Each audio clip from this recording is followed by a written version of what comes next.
Assalamualaikum warahmatullahi wabarakatuh. Selamat datang kembali di channel YouTube Sinex Meter Indonesia.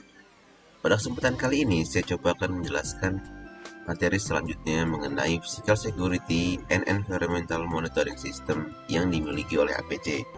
Untuk kali ini, kita akan membahas bahasan yang pertama, yaitu overview produk dari NetBots 250. Berbicara mengenai data center, akan timbul pertanyaan, bagaimana cara kita mencegah outage pada suatu data center? Salah satunya dengan cara kita melakukan monitoring pada physical environment, kemudian kita melakukan control access dan juga proactive manage pada suatu data center. Ketiga hal tersebut dapat dilakukan dengan NetBots 250 dan juga Data Center Management yang dimiliki oleh APC. Bagaimana cara kerja dari environmental monitoring? Yang pertama, kasusnya jika terjadi temperatur yang melebihi batas threshold terjadi, maka NetBots 250 akan mengirimkan detail alerts kepada user yang sudah dikonfigur. Kemudian, dari sisi NetBots 250 tersebut, switch outletnya akan tertrigger dan menjadi on dan dapat menghidupkan roof fan ataupun emergency fan untuk membuang kelebihan panas yang ada dalam rak tersebut. Dan jika misalnya NetBots 250 mendeteksi bahwasannya suhu sudah kembali normal, maka NetBots 250 akan turn off switch outletnya sehingga roof fan ataupun emergency fan akan kembali mati seperti itu dan kondisi dalam keadaan normal. Kemudian dari sisi access control, existing handles yang ada pada rak yang lama yang masih menggunakan kunci itu bisa kita lepaskan dan kemudian kita ganti dengan menggunakan rak access control handle yang dimiliki oleh NetBots. Nah, jadi hanya beberapa user saja yang dapat mengakses rak tersebut menggunakan RFID card-nya. Seperti itu, dan NetBots 250 akan merecord ya semua user yang menggunakan ataupun membuka dan menutup raknya, sehingga kalau misalnya jika ada breach ataupun event yang tidak sesuai dengan threshold, maka alert dan juga output kayak beacon ataupun sounder dia akan aktif ya, sehingga dapat dilakukan langkah selanjutnya. Seperti yang terlihat pada layar, dari sisi instalasi NetBots 250 itu sangat simpel. Pertama, dia hanya memakan satu rak U-space saja. Dari sisi kedalamannya, NetBots 250 memiliki kedalaman 6 cm sehingga sangat-sangat kecil sekali. Namun, dengan ukuran yang sekecil ini sudah dapat melakukan banyak hal ya. Akan saya jelaskan pada slide berikutnya. Seperti yang terlihat, bahwa NetBots 250 ini memiliki banyak port yang masing-masing memiliki fungsinya tersendiri. So, itulah alasan kenapa dengan alat yang sekecil ini namun fiturnya sudah sangat-sangat lengkap sekali. Dapat dilihat untuk sisi power input dari NetBots 250 ini adalah port C14 sehingga membutuhkan power core C13 to SUKO ataupun C13 to C14 sebagai power input untuk NetBots 250 ini. Selanjutnya, di samping power input NetBots terdapat switch outlet yang digunakan untuk mengeluarkan tegangan ketika perangkat NetBots tertrigger alarmnya atau dalam ada event tertentu yang sudah kita setting sebelumnya. Lanjut, kemudian ada yang namanya removable wireless coordinator via USB. Di sini fungsinya adalah sebagai koordinator untuk sensor-sensor wireless ya.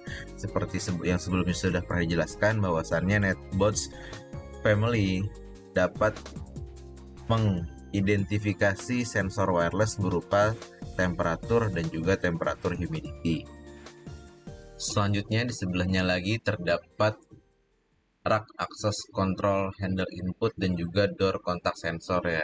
Jadi NetBots 250 ini sudah dapat menggunakan rak access control handle input. Jadi jika handle rak itu akan diganti menggunakan RFID, maka dengan NetBots 250 ini sudah dapat melakukan hal tersebut. Oke, lanjut di sampingnya lagi ada yang namanya ALINK. Mungkin teman-teman udah sering melihat bahwasannya A-Link ini adalah kepanjangan dari APC Link, di mana fungsinya adalah untuk menambahkan sensor port ataupun akses port pada Netbox 250, di mana fungsinya untuk sensor port adalah mengcascade, menambahkan jika sensor yang akan connect melebihi dari 6 sensor kabel. Oke, selanjutnya ada port untuk beacon. Portnya khusus dibandingkan port sensor lainnya karena beacon adalah output ya dari Netbox 250 ini. Jika nanti ada trigger alarm, maka beacon akan menyala.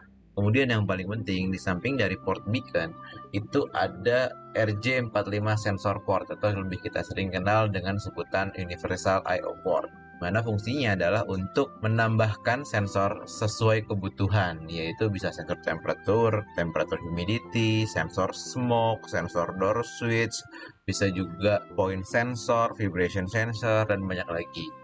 Nah, cuman ada keterbatasan untuk Netbox 250 itu tiap appliance ataupun sensor port itu maksimal hanya 6 sensor saja. Oke, selanjutnya ada yang namanya Modbus port ya, ini difungsikan untuk komunikasi Modbus. Biasanya BMS itu memerlukan protokolnya masih Modbus. Selanjutnya ada yang namanya relay output, yaitu anak kontak yang dapat dihubungkan dengan tegangan, yaitu NO ataupun NC, dan juga tegangannya adalah 12 dan juga 24 volt. Nah, biasanya relay output ini difungsikan untuk sounder.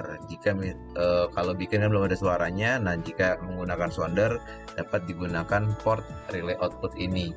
Jadi ketika ada trigger, nanti relay output ini akan memberikan alarm berupa suara. Samping relay output terdapat yang namanya network connection ya. Jadi kita koneksinya masih menggunakan RJ45 untuk dapat terhubung ke local network ataupun area network ya.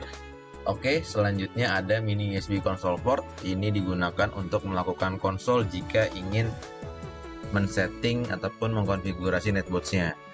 By default, Netbox itu setting IP-nya adalah DHCP. Namun, jika kita ingin ubah settingan IP menjadi manual, ada beberapa cara yang bisa kita lakukan. Pertama, kita berikan IP DHCP dulu, kemudian kita akses menggunakan internet ataupun web UI. Dan yang kedua adalah langsung colok ke konsol portnya. Dan di situ kita akan melakukan konfigurasi IP menggunakan hyperterminal ataupun PuTTY. Untuk arsitektur Netbox 250 itu sendiri dapat dilihat pada gambar. Bahwasannya satu Netbox 250 itu dapat mengcover sampai dengan 6 sensor port, yang masing-masing sensor port dapat memonitoring 6 universal sensor, baik itu sensor smoke, temperatur humidity, spot fluid, dan lain-lain. Selain itu juga bisa dikoneksikan dengan alarm beacon, dan di dalamnya sudah ada wireless koordinator sensor sehingga dapat mengcover ataupun memonitoring sampai dengan 47 sensor. Jadi dari banyak sensor itu dapat dimonitor dengan hanya satu single IP node saja. Apa yang kita dapatkan setiap pembelian Netbox Appliance 250, 750 ataupun 755? Yang pertama, kita mendapatkan appliance-nya. Misalnya saat ini adalah Netbox NBRK 0250. Kita mendapatkan satu appliance, kemudian ditambah lagi ada power cable dan juga kabel USB untuk melakukan konsol. Selain mendapatkan paket tersebut, kita juga mendapatkan satu sensor wireless temperatur dan juga mendapatkan satu sensor kabel temperatur and humidity, serta ada mounting hardware-nya. Jadi sudah dalam paket lengkap setiap pembelian Netbox family.